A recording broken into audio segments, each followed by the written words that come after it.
அனைவருக்கும் வணக்கம். லஞ்சம், ஊழல் இது எல்லாருக்கும் பொதுவா தெரிஞ்சது ஒன்றுதான். அந்த அரசியல்வாதி லஞ்சம், ஊழல் பண்றாரு, இந்த அரசியல்வாதி ஊழல் பண்றாரு, அந்த அதிகாரிகள் லஞ்சம் வாங்குறாங்கன்றது பொதுவா நம்ம பேசுறது, பார்க்கறது ஒன்றுதான். பொதுவா மக்கள் மத்தியில லஞ்சம் தான் பெரிய அளவுல தெரியும். ஏன்னா லஞ்சம் மக்கள் டைரக்ட்டா அது அணுகுறாங்க. இப்போ ஒரு காவல்துறை காவல்துறை போக்குவரத்து காவல்துறை நம்ம பைக்ல போகும்போது ஹெல்மெட் இருக்குன்னா, நம்ம என்ன பண்றோம்? ஃபைன் வாங்க மாட்டோம். அவங்களுக்கு ஒரு லஞ்சம் மாரி ஒரு ரூ. 100 ரூ. 200 குடுத்துட்டு நம்ம அந்த அந்த இடத்த விட்டு நம்ம வந்தா போதும். அப்படின்ற மாரி. அதேபோல ஒரு சர்டிஃபிகேட் வாங்குறதுக்கு லஞ்சம் ஆ குடுக்குறது. ஒரு டக்குனு ஒரு ரூ. 100 குடுத்தா நமக்கு உடனடியா 1 வாரத்துல நம்மளுக்கு குடுத்துருவாங்க அப்படின்ற மாரி லஞ்சம் பெருசா நம்மளுடைய மக்களுடைய அ வாழ்வியல்ல இருந்து லஞ்சம் உருவாகுது. இப்போ ஊழல் யார் பண்றாங்க? ஊழல் மக்கள் பண்ண முடியுமா? கிடையாது. ஊழல் யார் பண்ணுவாங்க? அரசியல்வாதிகள் தான் பண்ணுவாங்க. அரசியல்வாதிகள் டைரக்ட்டா பண்ண மாட்டாங்க. இன்டைரக்ட்டா தான் பண்ணுவாங்க. அப்போ ஊழல் எப்படி நடக்குது? அப்படின்றத தான் இத பத்தி நம்ம பேச போறோம். ஏன்னா எங்க ஊர் பகுதியில ஒரு சாலை போட்டிருக்காங்க. அதுல மிகப்பெரிய ஒரு ஊழல் நடந்திருக்கு. அத பத்தி தான் நம்ம இப்ப பார்க்க போறோம். லஞ்சம், ஊழலும் தான் இங்க நாட்டினுடைய பிரச்சனையா? அப்படின்னு கேட்டா, அத தாண்டி சாதி, மதம் தான் மக்கள் ஒற்றுமையையும், மக்கள் மகிழ்ச்சியையும் பிரிக்கிறது, பிளவுபடுத்துகிறது. இப்ப நீங்க மேற்கத்திய நாடுகள பார்த்தீங்கன்னா, ஒரு உதாரணம் ஒரு 3 நாடு சொல்றேனே. இப்ப ஸ்வீடன், போலாந்து, நார்வே இந்த நாட்டுல பார்த்தீங்கன்னா, மக்கள் மகிழ்ச்சியாக வாழும் பட்டியல்ல முதல்ல இருக்கிறாங்க. ஏன் அந்த நாடுகள் மட்டும் மக்கள் மகிழ்ச்சியாக வாழ்கிறார்கள் என்று நீங்க பார்த்தீங்கன்னா, கடவுள் நம்பிக்கையும், மத நம்பிக்கையும் மற்றவர்களாக 50 விழுக்காட்டுக்கு மேல் இருக்கிறாங்க. அதனால தான் அந்த நாடுகள்ல மக்கள் மகிழ்ச்சியா வாழுகிற பட்டியல்ல முதல் 3 இடத்துல அவங்க இருக்கிறாங்க. நம்ம இந்தியாவுல உங்களுக்கே தெரியும். சாதி, மதம் தான் இங்க மக்களையும் பிளவுபடுத்துது, மக்களுடைய மகிழ்ச்சியே சீர்குலைக்குதுன்றது எல்லாருக்கும் தெரிஞ்சது தான். சரி, ஓகே, நம்ம அத பத்தி இப்ப பேச போறதில்ல. இப்ப ஊழல் நீங்க பார்த்தீங்கன்னா, இப்ப விருதாச்சலம் டூ உளுந்தூர்பேட்டை ஒரு சாலை போட்டிருக்காங்க. இப்ப இந்த வீடியோ பாருங்க. Ulundurpet to Virudhachalam main road. இந்த சாலையை அகலப்படுத்தியிருக்காங்க. ஒரு சில பாலங்களும் புதுசாக கட்டியிருக்கிறாங்க. சாலை ரொம்ப தரமாக போட்டிருக்காங்க. சாலையை பற்றி குறை சொல்வதற்கு எதுவுமே கிடையாது. ஆனால் இதில் பார்த்தீங்கன்னா பேருந்து நிறுத்தம் கட்டியிருக்காங்க. எல்லா கிராமங்களிலும் கிட்டத்தட்ட உளுந்தூர்பேட்டையிலேருந்து விருத்தாச்சலம் வரைக்கும் ஒரு 10லேருந்து ஒரு 15, 12 கிராமங்கள் இருக்கும். ஒவ்வொரு கிராமத்துக்கு பேருந்து நிறுத்தம் கட்டியிருக்காங்க. பேருந்து நிறுத்தம் இதை ஓப்பன் பண்ணி கிட்டத்தட்ட ஒரு 3-4 வருஷம் ஆகும். கடந்த ஆட்சியில் தான் இது கட்டினாங்க. எவ்வளோ மோசமான நிலையில் இந்த கட்டடங்களை கட்டியிருக்காங்க பாருங்கள். ஒரு சரியான ஒரு இன்ஜினியர் வச்சு கட்டின மாதிரியே கிடையாது. ஒரு கொத்தனாரை வச்சு அப்படியே கட்டி விட்டுருக்காங்க. அது மாதிரியான ஒரு நிலை தான் இந்த பேருந்து நிறுத்தம். எல்லாமே சிதறம் அடைஞ்சிருக்கு. ஒரு முறையாக கட்டிடமே கிடையாது இது.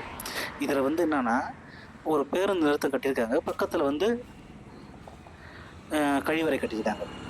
இந்த கழிவறையை பாருங்கள், எவ்வளோ மோசமான ஒரு நிலையில் இருக்குது பாருங்கள். அதுக்கான கதவு பிளாஸ்டிக் கதவு தான். இது என்னன்னா, தண்ணி கிடையாது, தண்ணி வசதி கிடையாது. பேருக்காக கட்டி வச்சுருக்காங்க. ஏன்னா இதில் தான் மிகப்பெரிய ஒரு ஊழலே பண்ணியிருக்காங்க. பழுப்பு கிடையாது, தண்ணி வசதி கிடையாது. பார்த்தீங்கன்னா 2 பாத்ரூம், ஒரு ஆண் பெண் இருபாலருக்கும் தனித்தனியாக கழிவறை கட்டியிருக்காங்க. கட்டுறது பெரிய விஷயம் கிடையாது. அது நடைமுறைப்படுத்தணும்ல முறையாக. ஆனால் அப்படி கிடையாது. மேலே டேங்க் கிடையாது. டேங்க் யாரையும் எடுத்துகிட்டு போயிட்டாங்க. இந்த பேருந்து நிறுத்தத்தில் பார்த்தீங்கன்னா டேங்க் இருக்குது. இந்த டேங்குக்கு தண்ணீர் எப்படி கொண்டு வருவாங்க? ஏன்னா தண்ணீர் கொண்டு வரதுக்கான வழி கிடையாது. அதே போல் தண்ணீருக்கு மேலே சப்போஸ் ஒரு தண்ணி லாரி மூலிமா தண்ணி ஏற்றினா கூட மேலே இருந்து தண்ணி வர்றதுக்கான ஒரு பழுப்பு கிடையாது. இப்போ இதில் பார்த்தீங்கன்னா கழிவறை எவ்வளோ மோசமான நிலையில் இருக்குது பாருங்கள். ஏன்னா தண்ணி வசதியே கிடையாது. தண்ணி வசதி இல்லைன்னா இது எப்படி பயன்படுத்த முடியும்? அப்படியே பயன்படுத்தினா கூட அந்த கழிவு நீர் வெளியேறுவதற்கான ஒரு அமைப்பு இருக்கணும். அதாவது செப்டிக் டேங்க் இருக்கணும். செப்டிக் டேங்கும் கிடையாது. இவ்வளோ பெரிய மோசமான ஒரு ஊழலை இந்த சாலை அமைச்சவங்க பண்ணியிருக்கிறாங்க.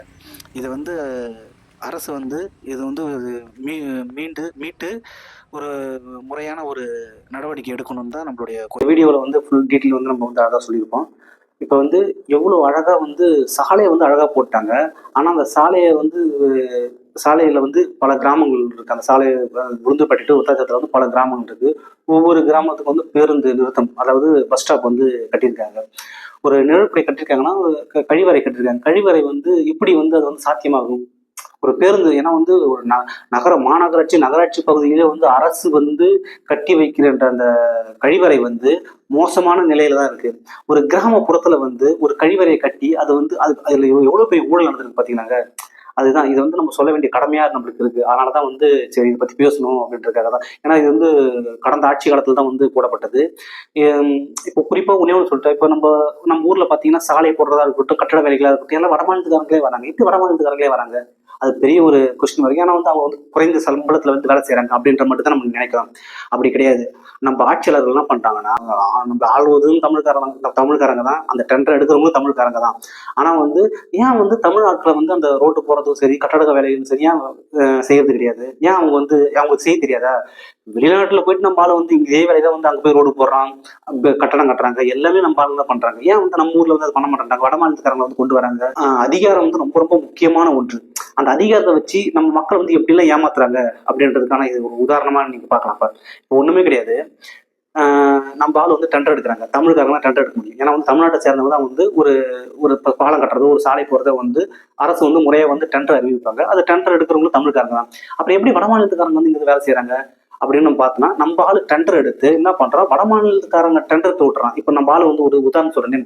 ஒரு 500 கோடிக்கு வந்து ஒரு 30 கிலோமீட்டர் சாலையை வந்து ஒரு 500 கோடிக்கு எடுக்கிறாங்கன்னா, நம்ம ஆளு என்ன பண்ணுவாங்க, வட மாநிலத்துக்கார டெண்டர்காரங்க வந்து ஒரு 300 கோடிக்கு வந்து பேரம் பேசி 300 கோடியில வந்து எனக்கு இந்த ரோடு போட்டு கொடுத்துரு அப்படின்னுவாங்க. அப்ப வட மாநிலத்துக்கார டெண்டர்காரன் என்ன பண்ணுவாங்கன்னா, அவன் வந்து அந்த பட்ஜெட்டுக்குள்ள போட்டவன்னா அவன் ஆட்களை இறக்குறான். ஏன்னா அவன் ஆட்கள் தான் வந்து 300 ரூபாய்க்கு வேலை செய்யறான், அவன் ஆட்கள் தான் வந்து 150 ரூபாய்க்கு வேலை செய்யறான். 3 வேலையை வந்து அவனுக்கு வந்து சப்பாத்தி, பரோட்டா, ரொட்டி இது கிடைச்சாலே போதும்.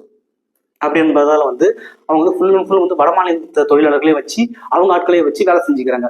அப்ப நீங்க சாலை போடும்போது பாத்தீங்கன்னா அந்த இன்ஜினியரா இருக்கட்டும், அங்க செய்யற தொழிலாளர்களா இருக்கட்டும், எல்லாருமே வந்து வடமாநிலத்துக்காரங்களா தான் இருப்பாங்க. தமிழ்காரங்களே இருக்க மாட்டாங்க. இது வந்து மக்கள் வந்து பெரிய அளவுல வந்து கேள்வி கேட்கறதே கிடையாது. நம்ம வந்து கேள்வி எங்க கேட்போம், இந்த அதாவது வந்து இயற்கை சீற்றம் வந்தா மட்டும்தான் வந்து நம்ம வந்து கேள்வி கேட்போம். ஐயோ என் வீட்டை தண்ணி பூந்துச்சு, நான் உங்களுக்கு தான் நான் ஓட்டு போட்டேன், இனிமேல் வருவீங்களா அப்படின்னு தொடப்பக்கட்டை எடுத்துக்கிட்டு அப்படியே பெரிய வீரவசனம்லாம் பேசிக்கிட்டு வந்து பேசுறத வந்து நம்ம வந்து தொலைக்காட்சியில வந்து பார்ப்போம். ஆனா இதை மாதிரி விஷயத்துல வந்து கேள்வி கேட்க மாட்டாங்க. ஏன் வந்து நாங்க வந்து வேலை வாய்ப்பு இல்லாம நாங்க இருக்கிறோம், ஏன் வந்து இது மாதிரியான சாலை போடுவதும் சரி, கட்டடம் கட்டுவதும் சரி, ஏன் வந்து எங்களை வந்து ஏன் வந்து பயன்படுத்த மாட்டேன்றீங்க அப்படின்றது வந்து சமூக ஆர்வலர்கள் நிறைய பேர் இருக்கிறாங்க. ஆனா பெரிய அளவுல வந்து கேள்வி எழுப்புறாங்களான்னு கேட்டா அதுக்கான இதே வந்து கொஞ்சம் ரொம்ப ரொம்ப குறைவு தான். இது வந்து இதை பத்தி பேசணுன்ட்டு ரொம்ப நாளா நம்மளுக்கு வந்து பெரிய ஒரு இதா இருந்துச்சு. இப்ப நம்ம சேனல் மூலியமா அதை வந்து வெளிப்படுத்துறது வந்து ரொம்ப மகிழ்ச்சிகரமான ஒரு ஒரு விஷயமா இருக்கு. நீங்க ரொம்ப சப்போர்ட் பண்ணுங்க. இது மாதிரியான விஷயங்களை வந்து வெளிச்சத்துக்கு கொண்டு வரதான் நம்மளோட நோக்கமே. மக்களுடைய வழிகளையும் மக்களுடைய உணர்வுகளையும் வந்து பிரதிபலிக்கிறதுக்காக தான் நம்ம இந்த சேனலை தொடங்கியிருக்கோம். நீங்க ஆதரவு கொடுத்தா மட்டும்தான் இது சாத்தியமாகும். உங்களுடைய ஆதரவு நோக்கி என்றென்றும் காத்திருக்கிறோம். நன்றி, வணக்கம்.